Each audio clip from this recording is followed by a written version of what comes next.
Es Oppenheimer, de su análisis. Tenemos otro lujo aquí, una de las personas que más sabe de salud de la Argentina, exministro de Salud, Adolfo Rubinstein. Bienvenido, ¿cómo está? ¿Cómo estás? Muchas gracias por invitarme. Bueno, arranquemos por un debate que estuvo y que se desarmó, que tiene que ver con la posibilidad de estatizar el sector privado de la salud. ¿Es eso viable? No en las actuales circunstancias. Yo sí entiendo que en un estado de emergencia como el que estamos viviendo es fundamental la integración, articulación y coordinación del sector público y del sector privado. Estamos hablando de las clínicas, sanatorios y hospitales privados, lo que se llama sector prestacional. No estamos hablando de las obras sociales o las prepagas. Esos son quienes tienen las camas hospitalarias, las camas en cuidados críticos, y sí es muy importante la coordinación, porque acá es muy importante la equidad distributiva y que no haya, digamos, diferencias a la hora de enfermar o morir, particularmente cuando se exacerban las cosas como una epidemia como esta. De ahí a que esto incluya, digamos, como en algún momento se sugirió o se percibió que Lo tenía dijo el propio ministro. o que lo digo, exacto, que tenía que ver con un DNU para avanzar, no sé si empleó la palabra estatización, pero no. Para avanzar sobre, claro, creo que no, para avanzar sobre la regulación, y no tanto la regulación, sino sobre el uso de las camas hospitalarias en las clínicas privadas, me parece que yo creo que esa no era tal vez la manera, porque en realidad me parece que lo que tiene que hacer el Estado es como regulador, es poder articular muy bien e integrar bien. Y yo creo que el sector privado está en condiciones de poder colaborar bien. El tema es que además existía obviamente uno de los temores del sector privado, que además está muy afectado por la crisis, no de ahora, sino desde hace mucho tiempo. ¿Hace tiempo dicen que su sector está en...? No, es un sector que está casi en la lona, en el sentido la mayoría de las clínicas privadas están en condiciones, diría, de flotación mínima, y tiene que ver con,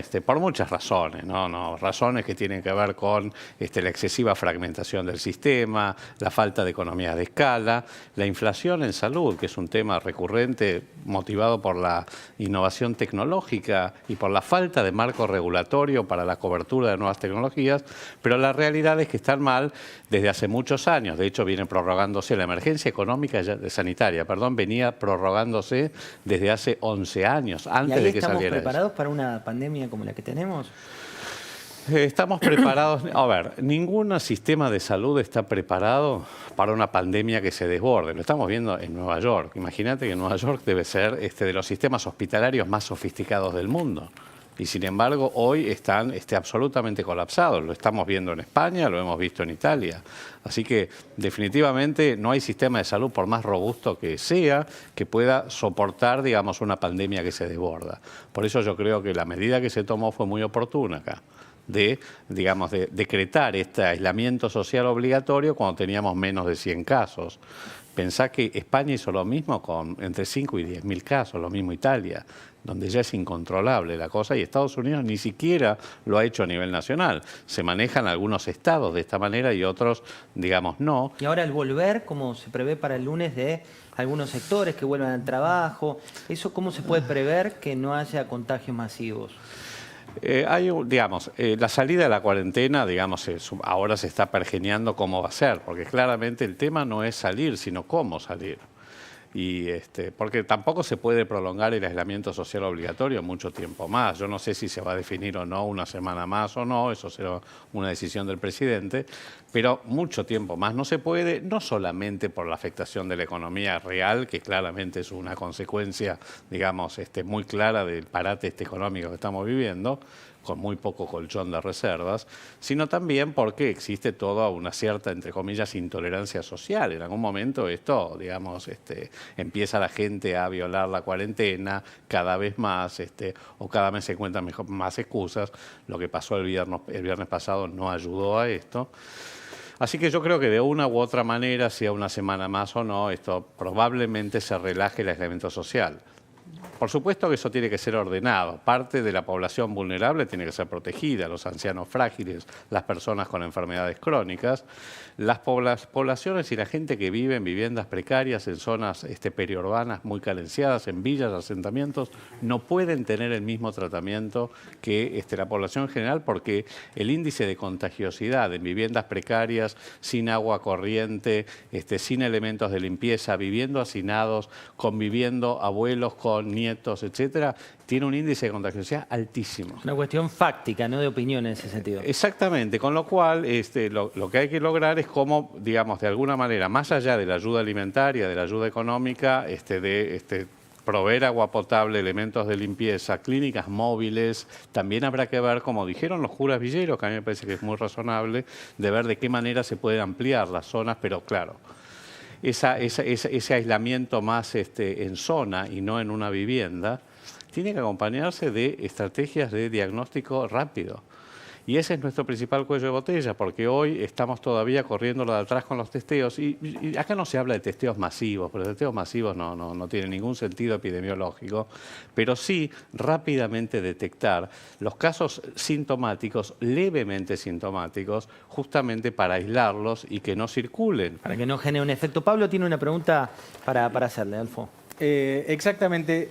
Si tienen que volver los chicos a clases y si no tienen que volver, ¿cuánto tiempo no tienen que volver? ¿Y cuán útil es que no vuelvan los chicos a clase? Porque digo, mis hijos pueden no ir a clase, pero yo voy a trabajar, yo salgo, me pongo en contacto con alguien y vuelvo.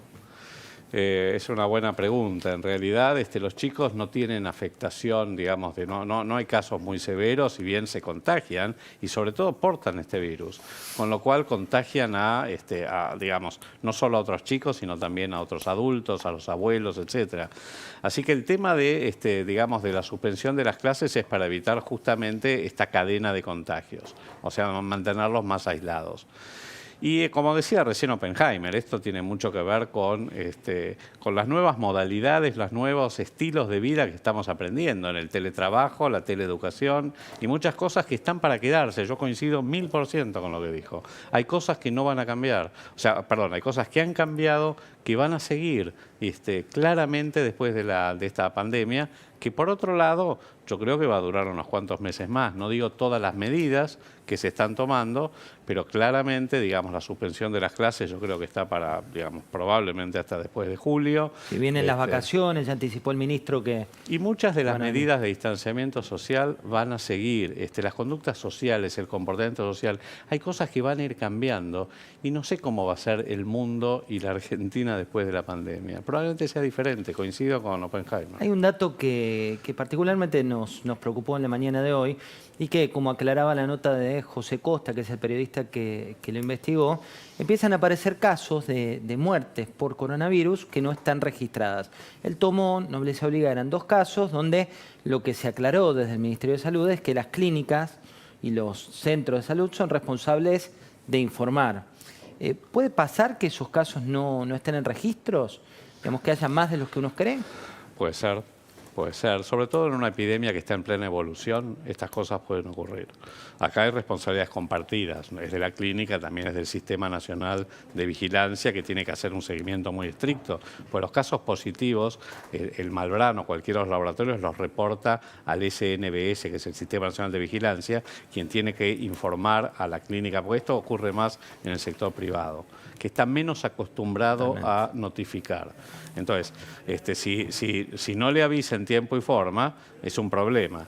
Si, como pasó en creo que en uno de estos o 2 de estos casos, que se murieron antes de tener el diagnóstico, creo que es así. Sí, uno que quedó registro de cáncer y otro que... Bueno, ahí obviamente la clínica o el hospital, creo que fue en uno de estos casos, debiera haber informado, por supuesto, que se había muerto un paciente que era un caso sospechoso, porque el caso sospechoso ya hay que subirlo al sistema de vigilancia.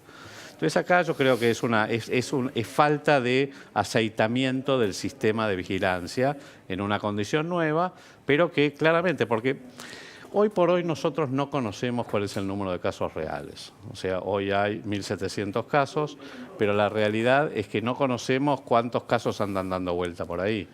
1.700 casos confirmados, cuando sabemos que el nivel de testeo todavía es muy bajo en la Argentina respecto a países de la región. No estoy hablando de Corea ni de Alemania, de países como Chile, Uruguay, Colombia. Es más bajo, mucho más bajo. Entonces, no nos permite, la brecha que existe entre el número de casos confirmados y los casos reales es muy grande. Entonces, el único indicador objetivo que tenemos para poder extrapolar el número de casos reales es la tasa de mortalidad, es la tasa de ataque o la letalidad del virus, que está en los países que más testean y que no han colapsado sus sistemas de salud, como el caso de Italia, está en el 1% o menos. Entonces uno podría presumir, extrapolar, que con 60 muertes como tenemos hoy, existirían aproximadamente 6.000, 7.000 casos dando vueltas. Si el número de muertes es mayor, probablemente este número también sea mayor.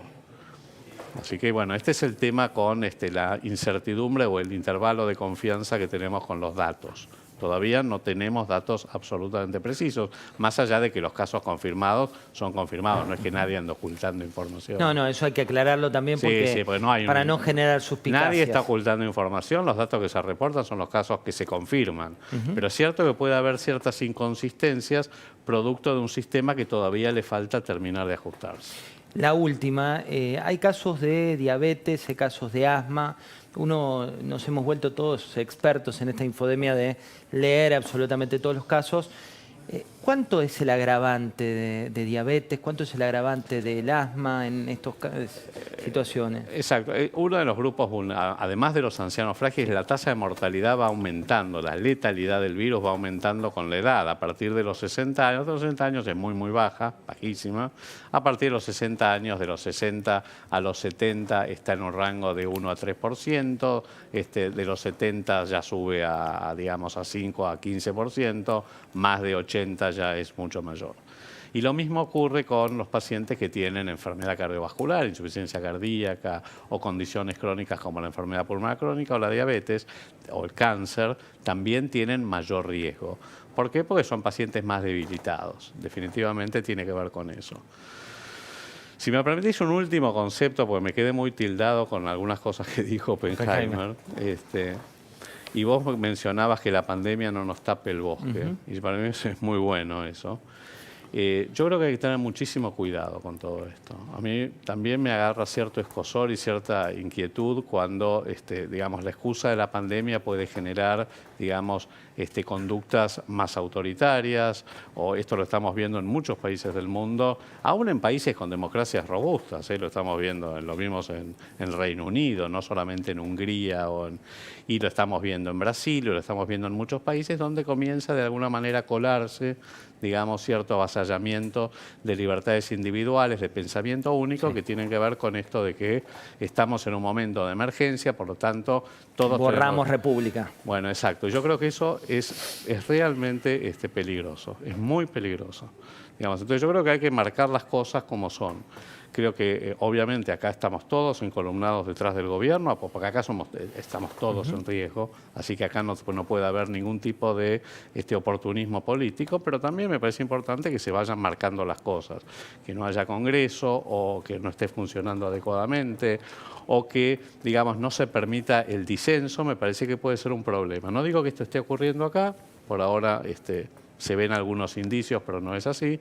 Pero me parece que hay que tener muchísimo cuidado. Gracias, gracias por haber venido. Quédense, ya viene Alfredo Sainz con una de las llaves de Alberto Fernández. También viene Pablo Fernández Blanco con un informe que va a dar que hablar. Y uno de los médicos infectólogos